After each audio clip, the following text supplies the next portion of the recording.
Nama Om Vishnu Padaya Krishna Prasthaya Bhutale Shrimate Bhaktivedanta Swami Niti Namane Namaste Saraswati Deve Gauravani Pachanine Nirvisesha Shunyavadi Pastachade Shatarine Om Namo Bhagavate Vasudevaya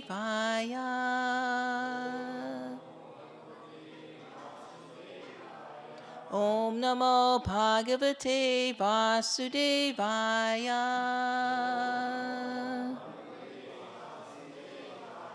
Om Namo Bhagavate Vasudevaya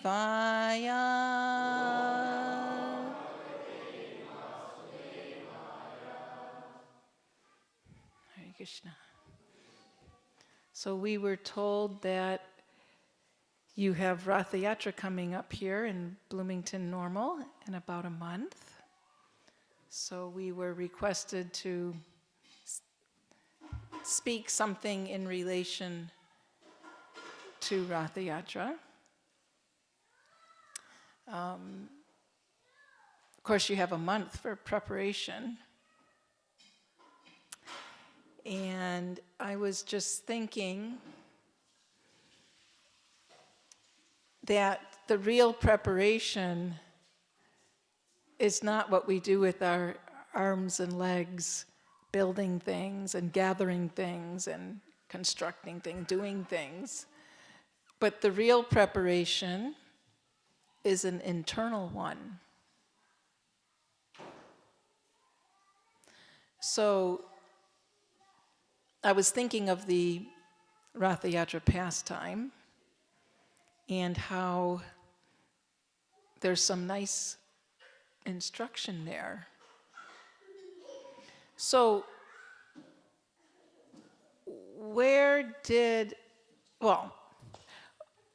is the place of origin of the idea of Ratha Yatra? Jagannath Puri? Well, this is where the Ratha Yatra takes place every year. But where did the idea come from? Like at what place was there some Leela? In Kurukshetra. So, as a brief reminder for all of us, the gopis were in Vrindavan. That's where they live. The Vraj gopis. And they were feeling separation from Kṛṣṇa. Because where was Kṛṣṇa? He was in Dwarka. And he was being a prince in Dwarka. And what was happening in Kurukshetra that caused Kṛṣṇa and Balaram to travel over to Kurukshetra? What's happening in Kurukshetra that brings Krishna and Balaram there? There was an eclipse. Solar eclipse, so they have to go bathe at a holy place. It's auspicious during it. Okay, so Krishna and Balaram and the residents of Dwarka travel to Kurukshetra on the occasion of the solar eclipse. Well, the Vraja Gopis, a little birdie told them that Krishna's coming to Kurukshetra. That's not too terribly far from Vrindavan. So the gopis and residents of Vraj traveled to Kurukshetra for the purpose of meeting Krishna.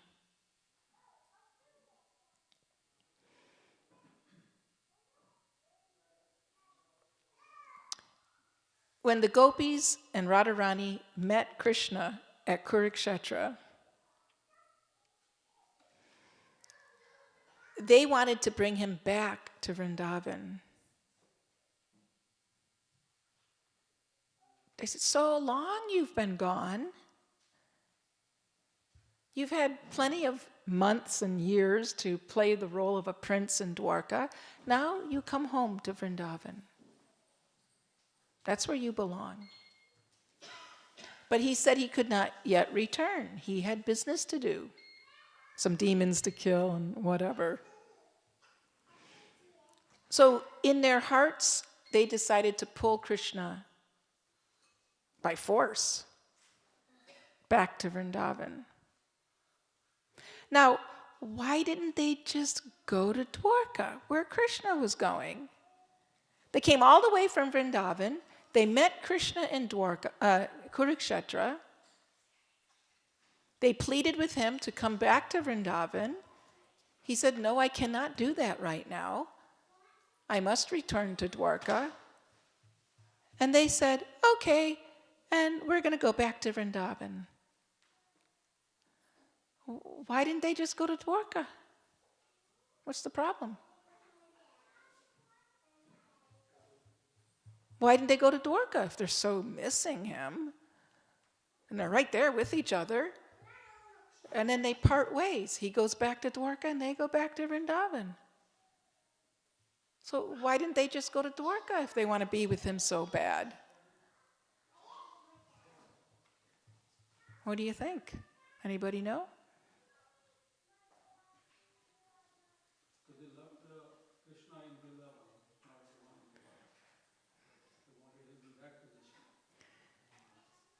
The mood in Dwarka didn't facilitate the innocent, amorous love that they had for Krishna. In Dwarka, it was going to be all majestic and like you have a formal marriage relationship and you have to get all dressed up like a queen, you know, all fancy and be all royal and formal. And Krishna was going to be all dressed up in formal regalia, you know, and elephants and horses. But they're at Krishna. Radharani was like, you're the same Krishna. I can see that behind your formal dress. And I'm the same Radharani. But we can't have our loving exchange because Vrindavan's not here.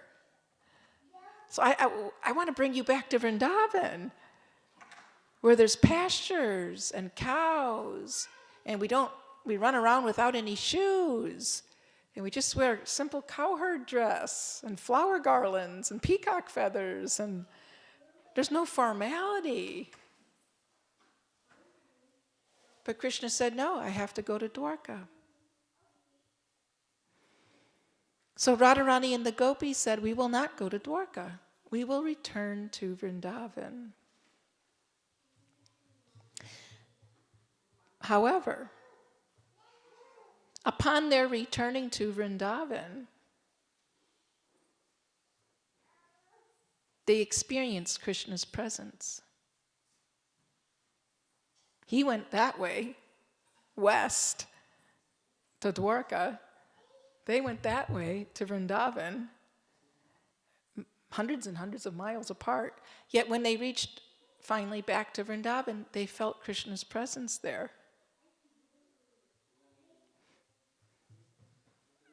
So here's the lesson that they're teaching us. That we have to say yes to Krishna. That means we have to let Krishna in our heart. We might even see Krishna like Radharani and the gopis saw. They might see Krishna face to face. Although they were in proximity to each other, so close, they couldn't exchange their loving affairs. But when they went back to Vrindavan, in their heart, they experienced Krishna's presence.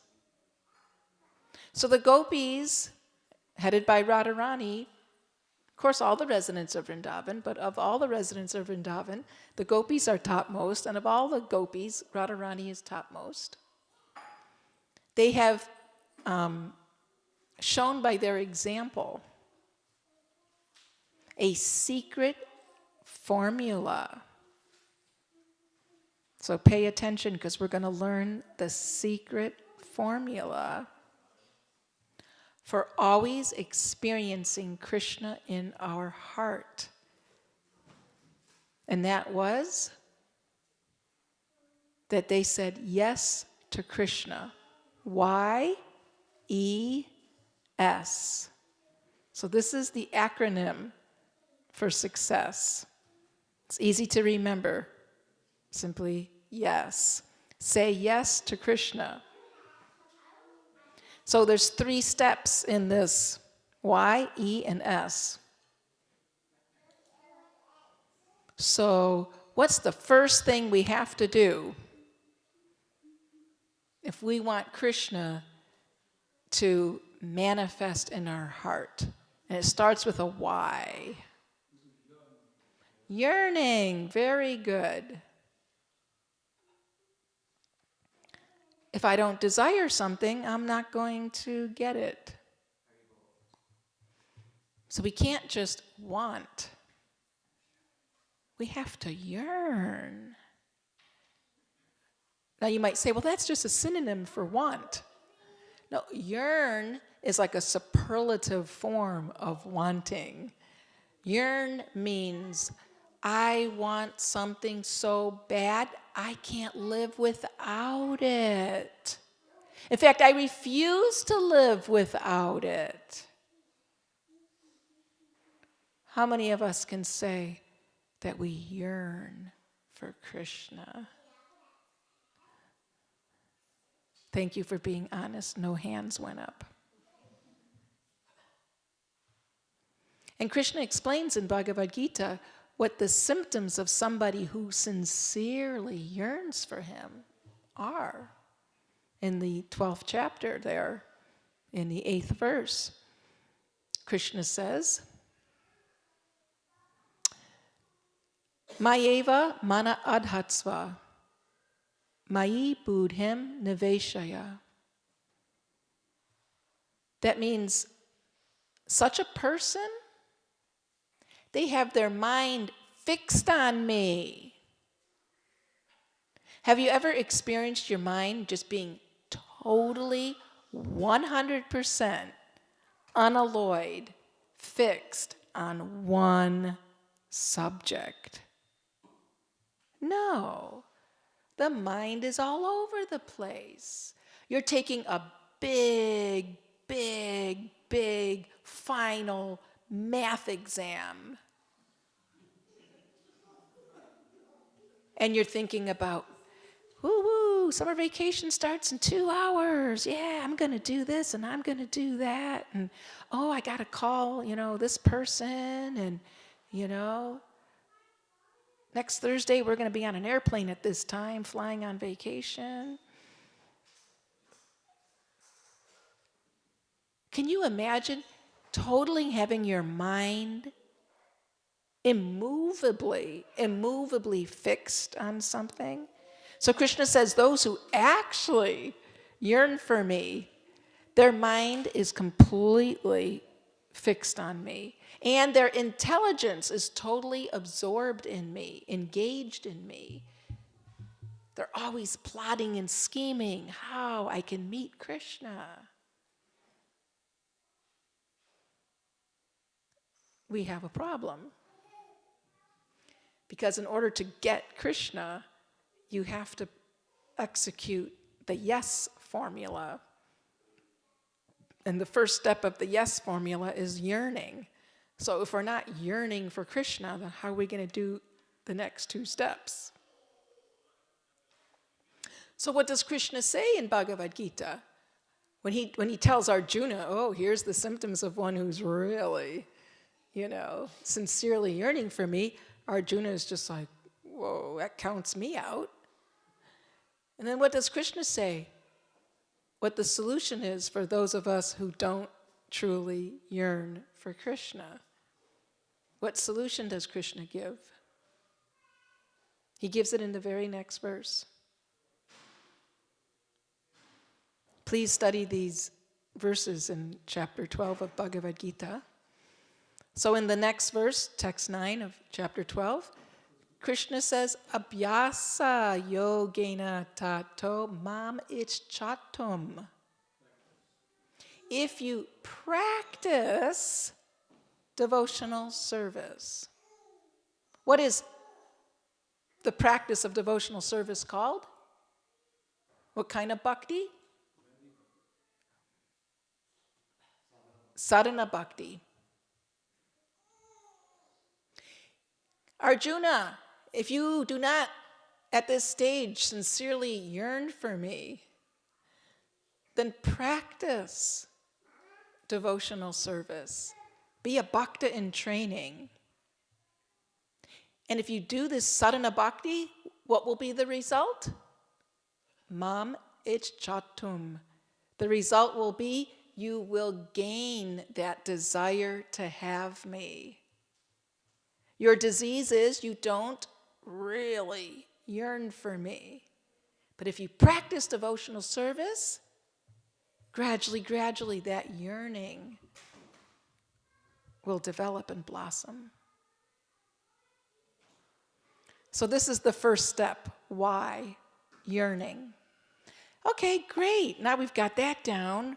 We know how to yearn for Kṛṣṇa. We're practicing devotional service so that we can keep, that fire going of desire. So now the second step of the yes formula is E. What? Boy, 2 out of 3. All right. So E stands for endeavor.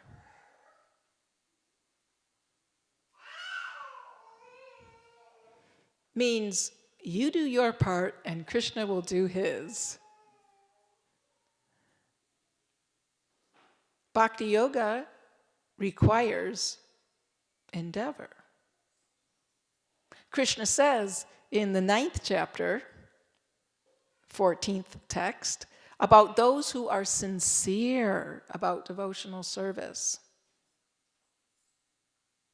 He says, these are great souls. These Mahatmas, what do they do? What are the activities of a Mahatma? A Mahatma is described as one who yearns for Kṛṣṇa.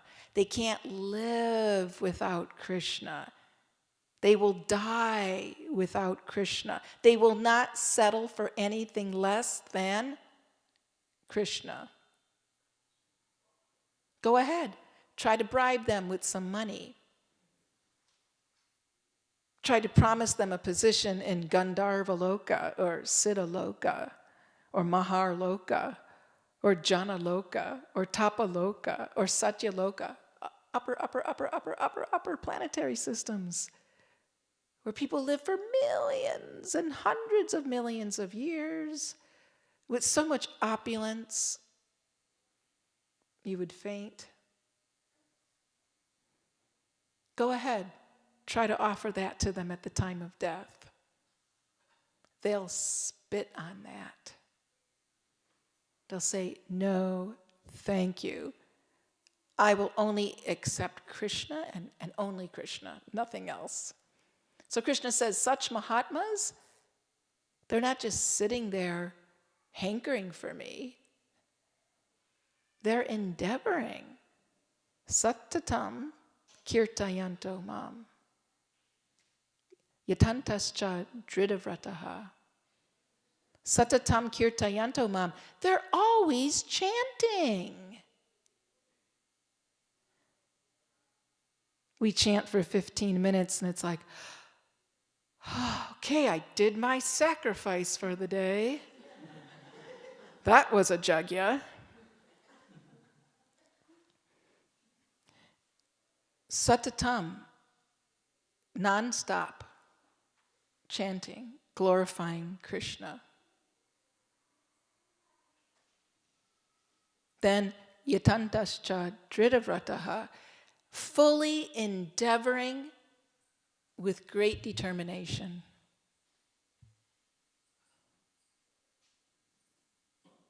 Oh, Prabhu, can you do this service? Oh, sure, let's go. You start doing it. Oh, it's not working. Oh, it's too much work. And oh, I didn't realize it was going to be so complicated. Hey, isn't it time for prasadam? Determination. They won't stop until the job is done. The Mahatma's not going to stop their endeavor until they fully achieve Krishna.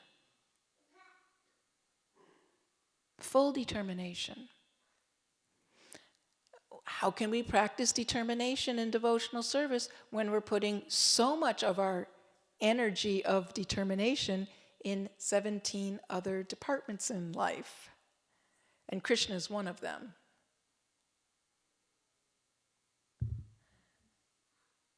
But this is the yes formula. We can't just yearn and have Krishna as one of our wish items on our wish list. He's got to be the item that we desire, and he has to be the object of our endeavor and the object of our kirtan. Kirtan means glorification. We're so busy glorifying, the politicians and the sports stars and whatever, family members or something.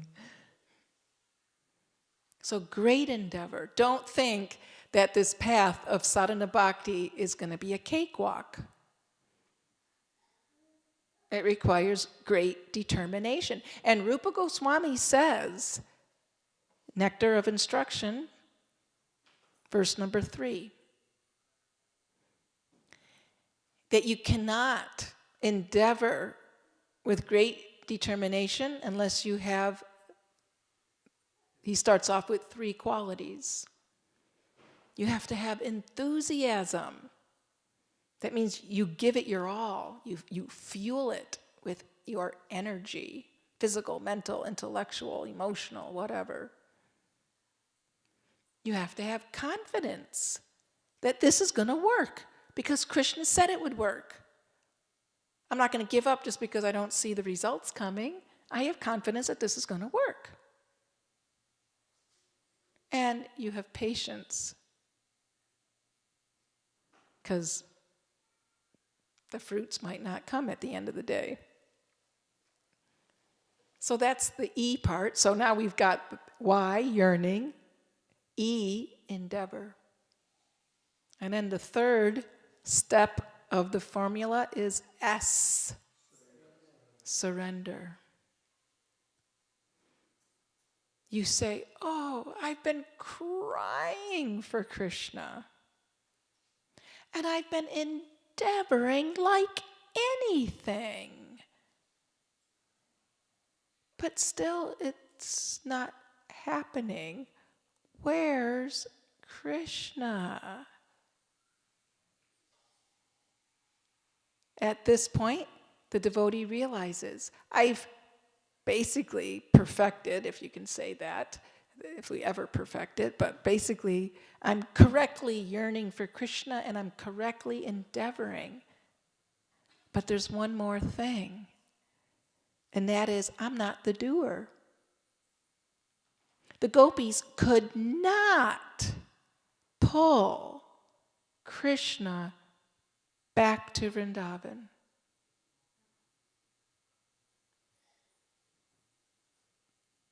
They had to pull him in their hearts because he decided to go back to Dwarka. But when he saw that they were sincerely yearning for his association, and when they saw they did everything within their power to endeavor to pull him back to Vrindavan,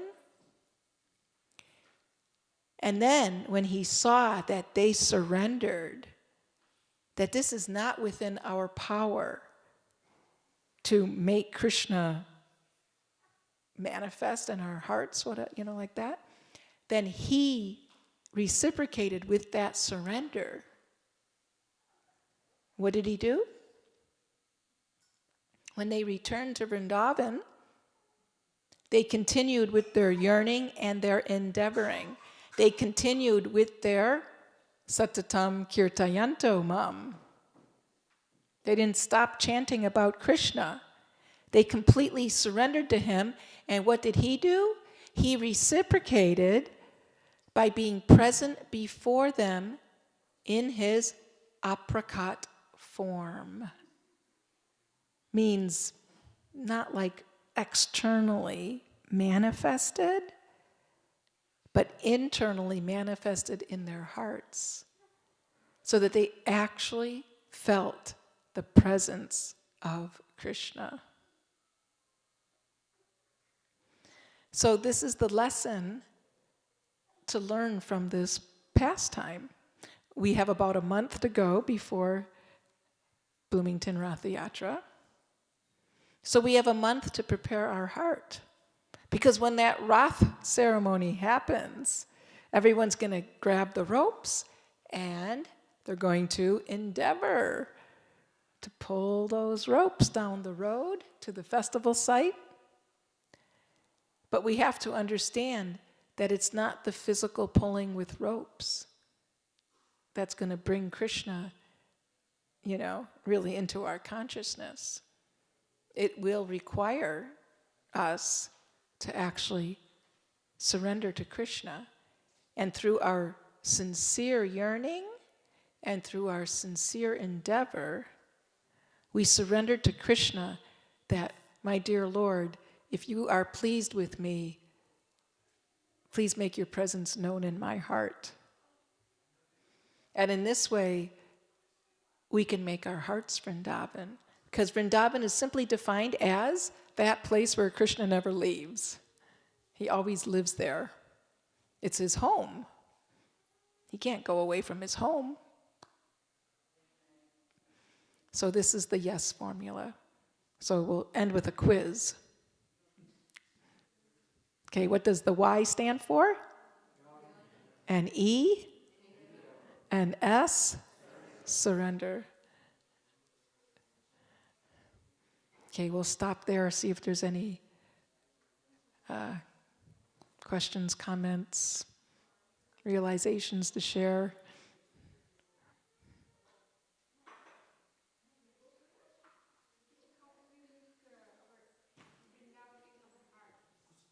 Very good question.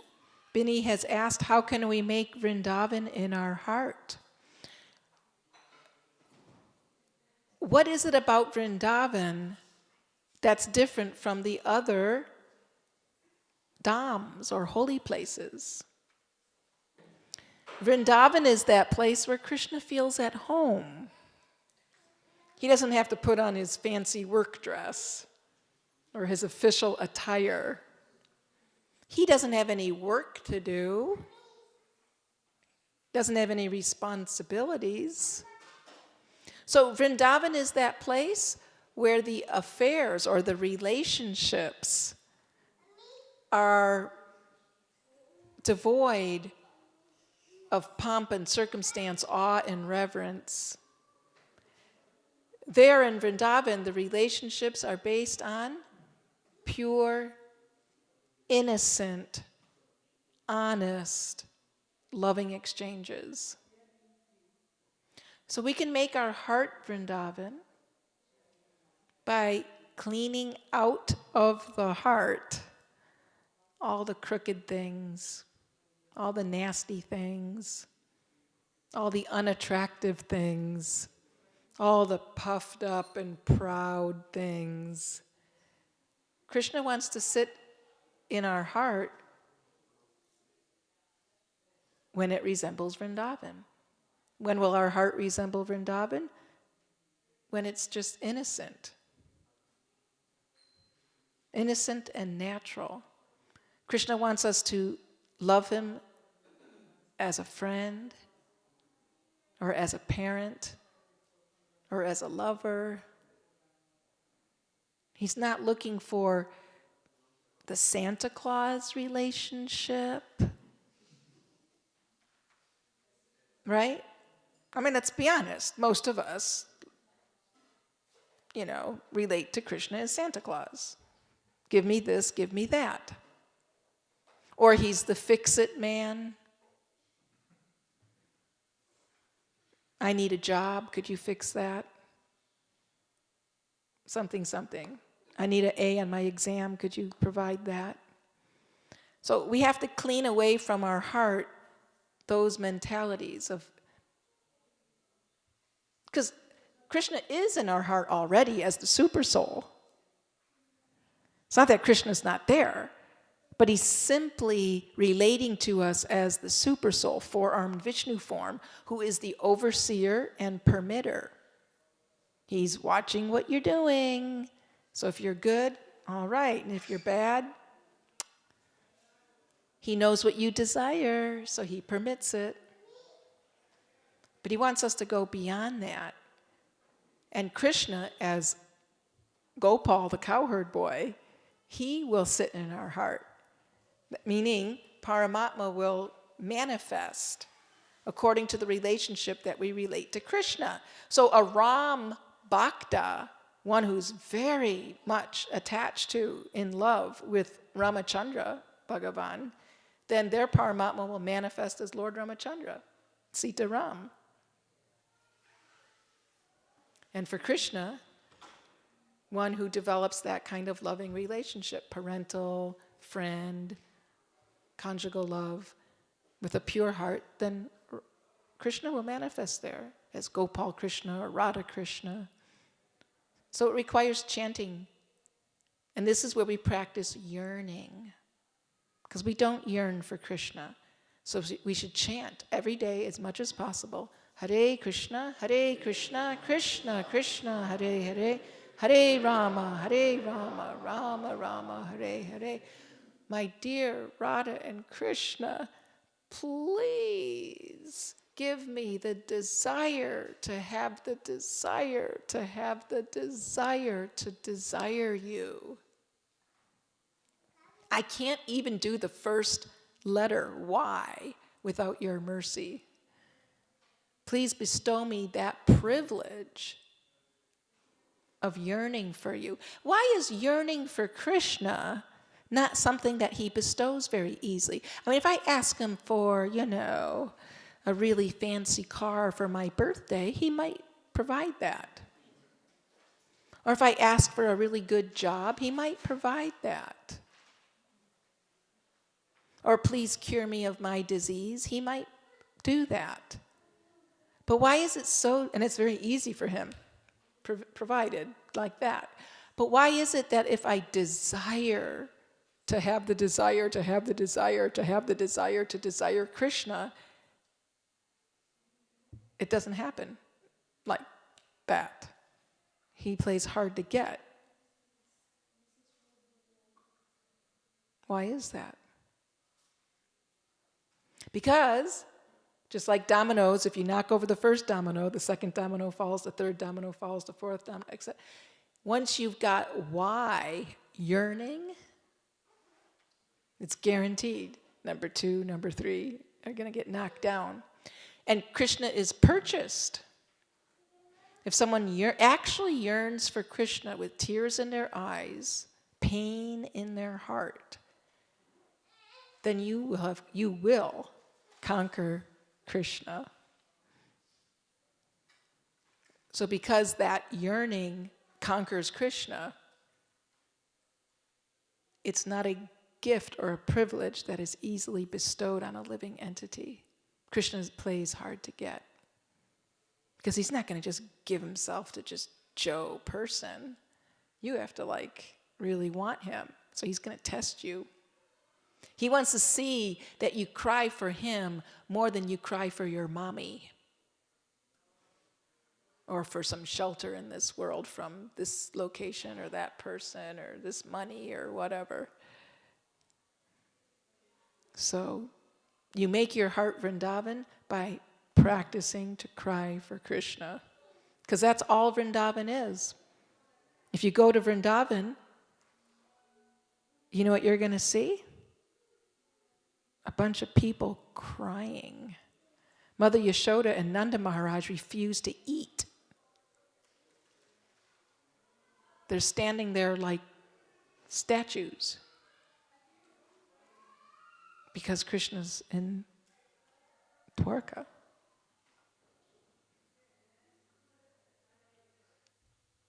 The gopis, the cowherd boys, the cows refuse to munch on the grass. They don't give milk. The residents of Vrindavan are just in a pool of tears. And that's how they purchase Kṛṣṇa. Externally, it looks like, oh my gosh, I don't want that. That sounds painful. But through that pain, they're experiencing Kṛṣṇa like anything in their heart. So much so that when they saw Kṛṣṇa in Kurukshetra, they weren't willing to accept him because he wasn't Vraja Kṛṣṇa, he was Dwarkadish. So Radharani said, you're the same Kṛṣṇa, I'm the same Radharani, but Vrindavan's not here, so we can't really enjoy our relationship. So all right, you go back to Dwarka, we'll go back to Vrindavan, and there we'll have our relationship very intensely in the heart. Because satatam kirtayanto mam. We have to follow their example of always chanting like that. Okay, anything else? Otherwise, we'll stop there. Okay, thank you very much for your kind attention. Hare Krishna.